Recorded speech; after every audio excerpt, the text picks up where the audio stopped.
When life throws you a curveball, how are you going to handle adversity? Welcome to the Fearless Mindset Podcast, where you're about to go on a journey as I interview security, business, and entertainment leaders on what it takes to stay fearless. I'm your host, Mark Ledlow, and enjoy today's episode. Hey, Daniel, what do you recommend as far as some people researching sat phones? Which brands do you recommend for, out in the field where there's no cell phone communication for texting and pictures and all that? What do you recommend? For sat phone communication? Yeah, what sat phone brands do you recommend for ops out there? I think Iridium is what they're recommending us currently. Iridium, I find that, both every cell phone has its advantages and disadvantages, and it's really not that easy to operate with. I think that the Starlink is starting to get, a lot of attention with Elon Musk, so that you can, it can provide you, because if you think about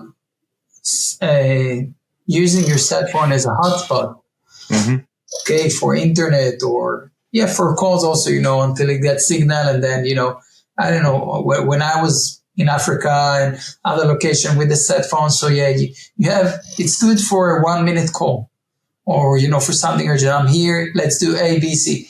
It's not for long discussions about, getting details, because suddenly the satellite is moving and now you don't have signal. You need to wait for it to come back.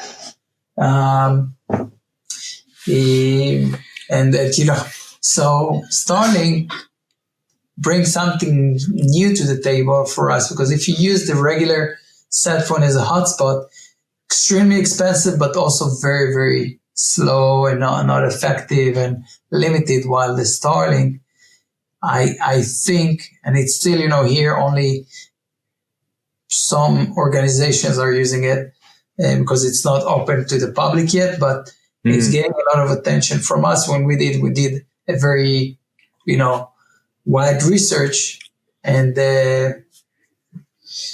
we find it as a good solution if it will be available in the market in a reasonable price. I heard there's a new cell phone out there that you can basically, it's a sat phone, it's an earpiece that you can communicate from live all the way from San Francisco to New York, clear as day. But it's like an earpiece walkie-talkie device. The question is, what is it based on? Is it satellite technology, or is it cell phone? Right. Cell phone, because you also have the radios that work on, applications that you use. But if you don't have cellular network or internet, it's useless. You have to have the correct licensing. So sometimes you want the most sophisticated technology. We want cell phones, but eventually this landline that you will plug to the wall will be the safest thing. So sometimes the technology is limited.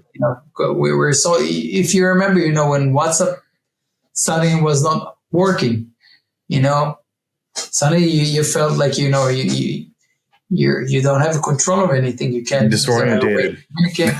It shakes you. So so sometimes the technology is not the best solution. There's so many apps. You have Telegram, you have Signal, you have WhatsApp. What do you see the industry going to right now as far encrypted and secure end user, which is probably the most encrypted best platform? And there was a time when everyone started to move to Signal because of the things that happened with WhatsApp. And I think Signal is a good solution. Again, people will say it's not really secured, and other people say, you really need to understand those things to understand. But I think it still has a better layer than the WhatsApp. But I see people going back because, eventually people want to do something that is comfortable.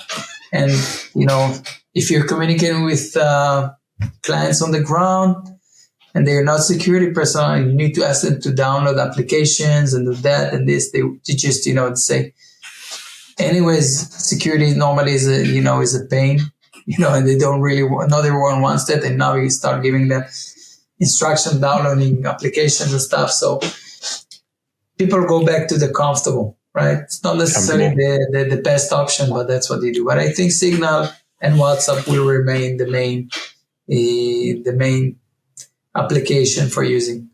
At least here in Israel, maybe, in Israel and places where we operate, Africa and Middle East. Yeah, I'd say 90% of our ops, our clients are on WhatsApp. Same here. We have that 1% that they'll use Signal. Very seldom do we use Telegram. Very, very seldom. Like you said, whatever easier. I agree. I think most of the people are using WhatsApp, not Signal. And then, again, I think that using Signal is probably should be better. But, again, people go back to the comfortable. And then, if you're setting up a group with a client and then you're asking him to move to Signal and he won't do it, eventually you're ending up using the WhatsApp. So, people forget very fast. So they forget all the things that happened with WhatsApp and they just go back to what is comfortable and familiar. Hey, what's your view on the direction of EP? Kind of rehash this again, but protective intelligence, do you see that as a driving force changing the industry? I had a talk with an industry leader, won't say the name, but he said that protective intelligence never will take over true EP. That you think there's that person said that people are putting too much emphasis on protective intelligence, but I really see the need for protective intelligence to give the C-suite and CFO and those decision makers true data on why we're doing what we're doing. What do you think on all that? I definitely don't think it can, replace. I think it's a good tool to use as a GSOC, as a team, or you have an event. That's a very good tool to use. I don't think it will replace the traditional EP or can reduce it. So let's say your intelligence says that situation is safe or you don't have any specific threat. But you have random things. You go to certain countries and you can get robbed, or you can be in Israel on October 6th and everything is okay, and then you have October 7th. So I don't think it's will replace, but it's definitely a good tool to use in order to identify if you have any specific risks, right? Like the first thing that I ask new clients when they say me, okay, I have a request. I want someone from Ethiopia. I want the armored vehicle and blah. I ask, do you have any specific threat on the principal? Right? That will be one of the first questions that I will ask. Because otherwise, if it's just a corporate employees and they starting to, doing over exaggerating with the security services that he needs because they don't know the country. So that's definitely a first question that I will ask, and that protective intelligence can help with that. Yeah, definitely. That's we're seeing a bigger emphasis on intelligence here in the States. I wasn't sure what you guys are seeing in Europe and Israel, if that was a driving force out there or for force multiplier. It is. But again, like I said, it's good. You need to check, you need to see, especially in big events and specific clients. But yeah, like I said, it's a good tool to have. Need to be able to implement it. You need to have a SOC or a dedicated person to do those things. Something that requires a lot of work and knowledge. You need to know how to do it. Right. Hey, any advice as the industry changes and continues to grow? I mean, I think executive protection itself will be a big in-demand industry for a foreseeable future because of all the demands of the chaos, the wars, and crime, and it just is going to keep growing. Is that kind of what you're seeing too, running your company over there? It seems like, again, you can't really know if it was always the case or just did you have more media involved or but yeah, it feels like things are getting more complicated. Traveling becomes more complicated. You know, yeah. So I think if you ask me to advise, about travel, or just find yourself the right expert or local source to understand what is really happening on the ground, because to analyze situation or a country from from the other side of the world is not necessarily what is the right thing to do. Like I said, it's good, it's a combination, but you also need to understand what is really happening on the ground. And of course, depending on the size of the operation, sending someone in for a couple of weeks, if it's it's not always realistic or possible, but to feel what's really happening on the ground and using local sources, that's in my opinion the right tip. Just traveling to a place because you're EP. If I'll go to a country and a client asking me to go to the country, to a certain country with him, which is okay, but it's a country that I don't know. And even a country that I know, I will always have someone like the local contact, like the local guy that will guide me, will help me, will be, he can even be the driver on the task, or local, the local element is very, very crucial. Yeah, I see a trend here in the States where, you have a driver, and then now they preferably want an armed driver. They don't want a body agent with the driver. They're trying to save money. They just want a driver. And so stateside, I see a lot of the secure transport, where the secure transport is a driver that's armed, retired cop, or whatever it is. And that's probably 90% of what I see over here stateside.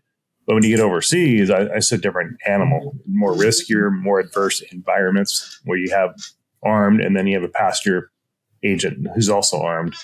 What's your theories on that? Is that bad business? Is that bad protocol practices?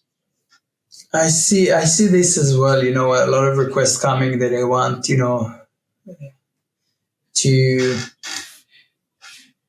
have all this, one person with one solution, the solution in one person. So a driver that is EP and armed, which, it's good.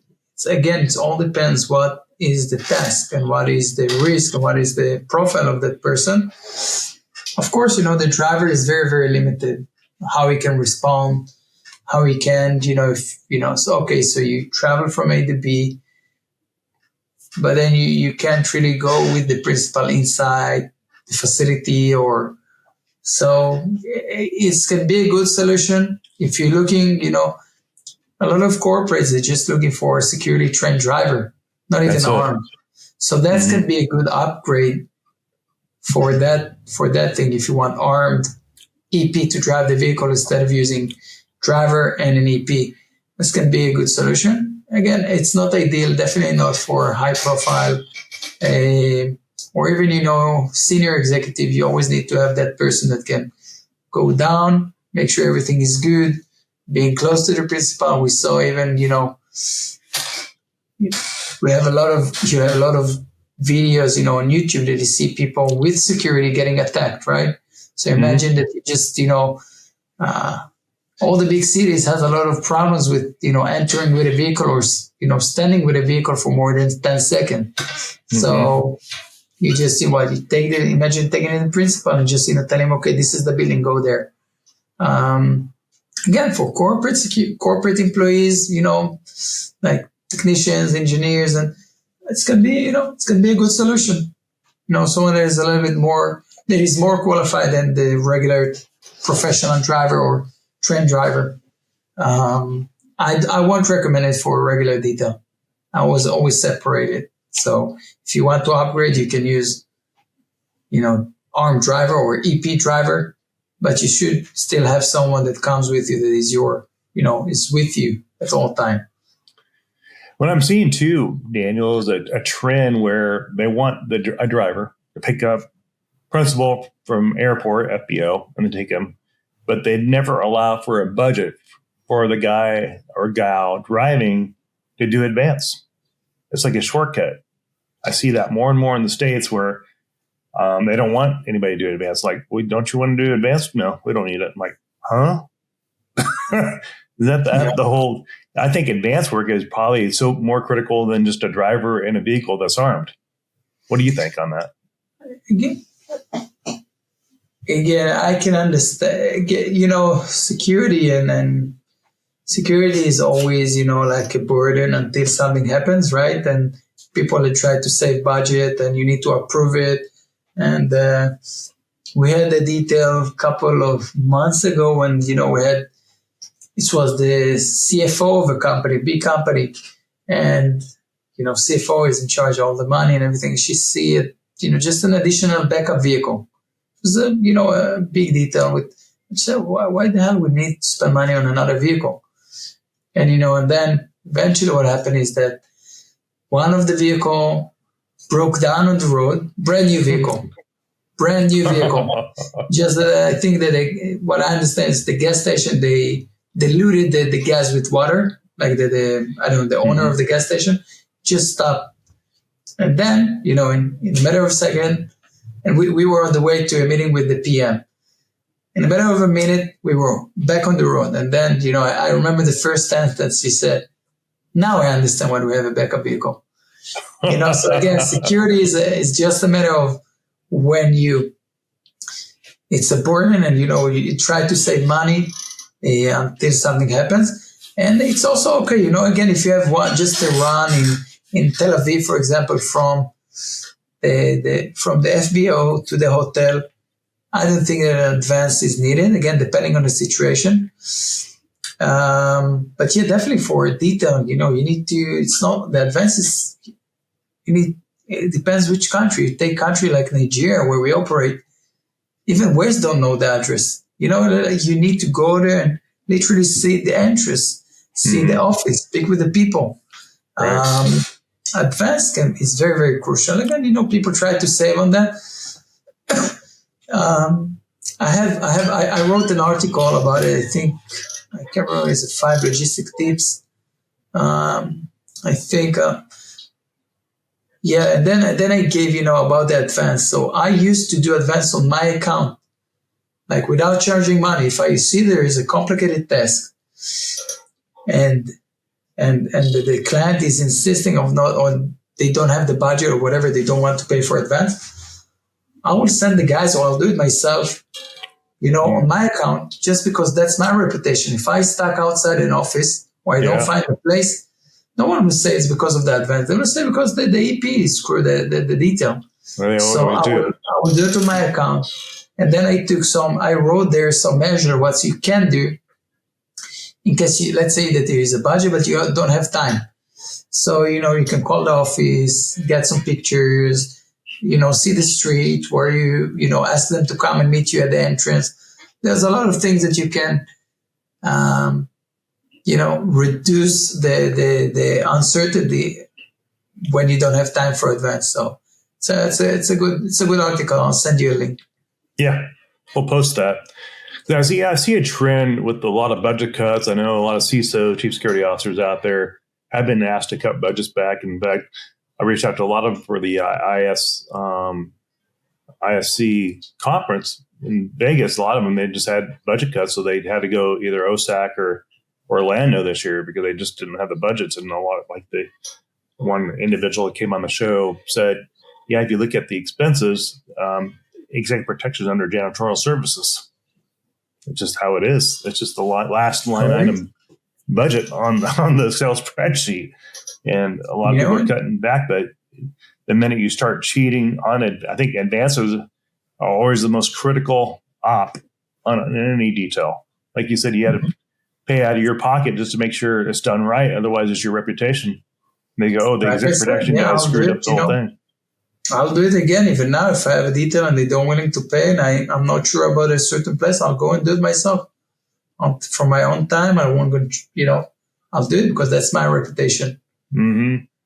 Yeah. I think people are in the States, it's still a good situation with the EP awareness or budget. In Israel, we don't have corporates, even they don't have that awareness. You can count on one hand the amount of CEO or country managers, not CEO, of those very big companies, the 500 Fortune companies that having their own EP. Very, very few. So in the States, you have awareness of that, not like here. Mm-hmm. As the world gets more dangerous, which we all have seen on the news with, Iran and Israel, and you got Russia, and the world's just unstable at the moment, given time, and it's real live feed information we're getting on our phones. And so I think there's the demand for exec protection, high end security, boutique companies like Daniel and mine will always be a high need because people need to get back to work. People need to function. C-suites need that support to get back and forth. You got shareholders' interest. They keep the stock up, brand reputation. And so I think my theory is I think security is going to be in greater demand than ever before because of real instability. It's not going to change. It's going to get even more in demand. But what we need is, agents that have that value, the work ethic, that understand, what hard work looks like. And I think after COVID and the pandemic, I think it really killed the morale and the character and the value system of a lot of agents that got out of the business. And now we have a new generation of younger agents who really don't understand, the last 20 years of this industry, what we had to do to get where we've gone. And so I think there needs to be some coaching, some better, a lot more intense training with these younger agents to understand, sometimes you're going to work a month straight without a day off because that's the principal are asking for that. And a lot of agents, if you ask them to work 8-hour shifts or more, they want a vacation after their first week. They just don't, the work ethic, especially in the States, but after the pandemic, it seems like everybody just kind of got lost their way. And I don't know, they forgot what work was all about. Yeah, that's a general feeling, even here but it's not always the case. Eventually it's a matter of, of your personality and character, right? Mm-hmm. So if you're a hard worker and you're perfectionist, and you will do good, because you will want to study, you want to get better. But there's always a feeling that, what used to be is not what it is today. And people are trying, the new generation and stuff. But I think there's still good EPs out there, the ones that want to learn, the ones to study. And the ones that thought that are not with this, mindset, it's okay. Eventually the clients will choose the good ones, right? So if you have a lot of guys that are not investing in their proficiency, or train, and so it just means that eventually people will come to you and they will see the difference, and they will come and stay with you. So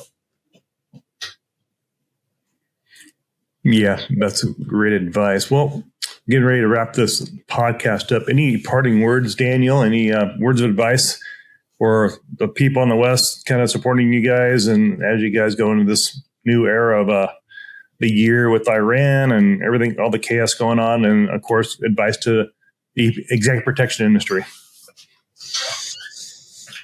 Yes, I think general advice is, that media, just, reduce the media, or, the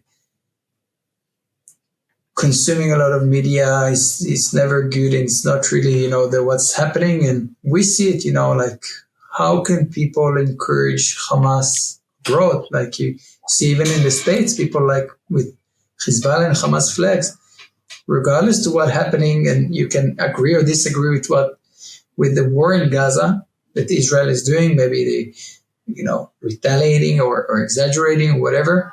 But how can you stand in the side, and say that we support Hamas? Again, those things that are a lot of affected by the media. I think consuming less, media, and understand that we're already seeing it. We're seeing it in Europe all the time. If you look closely in Europe, if you tolerate those things, they will come to you. If you think that, the world is a perfect place, you will pay for that. Unfortunately, it's not. I wish, we want to live peaceful, and I want to live in peace. I want to be able to drive to Beirut and stay there on vacation and come back to Israel. Like that. That's the ideal, but that's not the situation in the world. So definitely, don't think that by ignoring the problem, it will be gone. It will just come back. 1 year, 6 months, 10 years, it will come back and stronger. So yeah, don't tolerate that. Think with your head, not with what you see on media. Yeah, most people are reasonable. Think about, take the facts, write it down, and think if that makes sense. Mm-hmm. That's it for the EP industry. Like always I say, keep on working, staying professional, don't compromise for things, I really saw it after the war, or during the war, when we built the SOP, we could do, the minimum in order to say, yes, that's what we have everything in place. We could invest a lot of money and time and finding those solutions for the real solution for the problem. So you don't compromise and, be the best you can. And the EP business, I always say it's something that you need to like and to love, and you need to love people. You need to like people. It's not true that you just stand there and just stand there and protecting the people and you have no, interaction with them. It doesn't matter if they're not your friends, of course, but you still need to appreciate people and understand people and love people in order to do this business. Otherwise, you'll be frustrated the first time, a principal tells you something, rude or a little bit, aggressive. So, yep, that's it from my side. And from Israel, business as usual. Business as usual.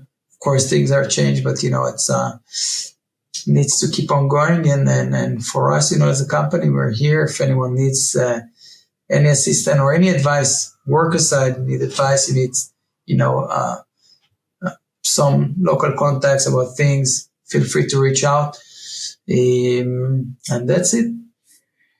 And for the audience, we'll be tagging Daniel's LinkedIn link on the podcast and the notes, so you can reach out to him directly if you want to reach out to him to get a consultation with him. And for those folks listening on YouTube, please subscribe to us on the YouTube channel. We just hit 400 subscribers. And nice. So, yeah, I'm like, okay, I guess people are paying attention to YouTube. I think YouTube's probably our biggest platform right now because the algorithms have changed from the podcast platforms. But YouTube seems to be the beast right now with the algorithm. So thanks for supporting us, the YouTube. And this podcast is supported by Ledlow Security Group and a better known company. And also follow us on all the podcast platforms. Just give us a ranking, just give us a comment or 4-star rating. That helps with the algorithms as well. It's all about the algorithms and this social digital world that we're in for podcasting. But the whole goal is just to offer mentorship and coaching to the younger generation trying to figure out what this whole executive protection industry is all about. Because they don't have right now. Everybody's hurting financially. They don't have the funds to go to a course. They can't afford to, hotels and planes and automobiles and rental cars, and so they naturally go on YouTube to learn a lot of these concepts and stuff. So, thanks for tuning in, and thanks for supporting the show, and thanks Daniel for your time once again for the update on the Iran and Israel issue, and hopefully it gets resolved and everybody goes back to a peaceful lifestyle and no chaos. But yeah, I'll say last thing is, sending my prayers to all our hostages. With the help of God, they will be back safe and sound back to Israel, and sending my prayers to our soldiers, our brave soldiers in all fronts. To come back home, in one piece and healthy and good, both physically and mentally. And that's it. Thank you very much, Mark. And what's the latest count for the hostages right now? I don't even know what that count is anymore. I forgot. 129, I think. 129 hostages still being held. They found bodies, so it's not, we don't even know what their situation is, True. It might be pretty drastic and dire at this point. Yeah. And with the time goes, so. Mm-hmm. Yeah. 129. Crazy stuff. Crazy. Amen. Thoughts and prayers over the hostages' families as well. Okay. Thanks, folks, for tuning in, and keep Israel in your prayers and thoughts, and as well as the hostages in your thoughts and prayers. And thanks for tuning in and supporting the show, and we'll catch you on the next episode of the Fearless Mindset Podcast. See you soon.